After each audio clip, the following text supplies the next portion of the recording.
Chers amis, j'ai enfin une bonne nouvelle à vous annoncer. La Commission accepte de revenir sur l'interdiction des moteurs thermiques programmés pour 2035 en autorisant les véhicules hybrides rechargeables et les biocarburants. Il s'agit d'une première victoire obtenue par le Rassemblement national et l'ensemble de notre groupe des Patriotes pour l'Europe. Grâce à notre mobilisation, nous allons enfin pouvoir offrir un peu de répit à notre industrie automobile qui en a bien besoin.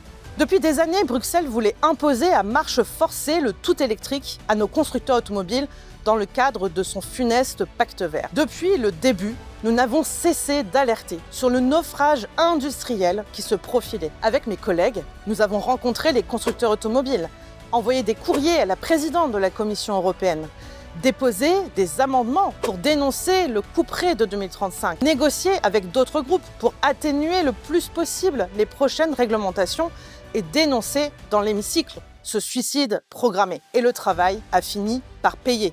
Mais nous étions les seuls à être véritablement ancrés dans le réel, indignés face aux fermetures d'usines, aux délocalisations et aux suppressions d'emplois qui se succédaient. Aujourd'hui, les pompiers pyromanes ouvrent timidement les yeux et la Commission est obligée de faire marche arrière. Mais derrière ces effets d'annonce, Bruxelles ne renonce pas totalement à sa logique de décroissance, puisqu'elle impose un objectif de réduction de 90% des émissions de CO2 d'ici à 2035. En ayant posé les conditions d'un sabotage de notre industrie, Bruxelles a ouvert un boulevard aux constructeurs chinois. Et cette stratégie génère des coûts de production faramineux qui se répercutent in fine sur les automobilistes avec des véhicules toujours plus chers. En réalité, nous le savons, la Commission souhaite gagner du temps pour imposer de nouvelles contreparties inatteignables. Plus de 100 nouvelles normes arrivent d'ici 2030. L'automobile, ce sont des millions de salariés, des savoir-faire uniques et un pilier de notre souveraineté industrielle européenne. Les enjeux sont immenses.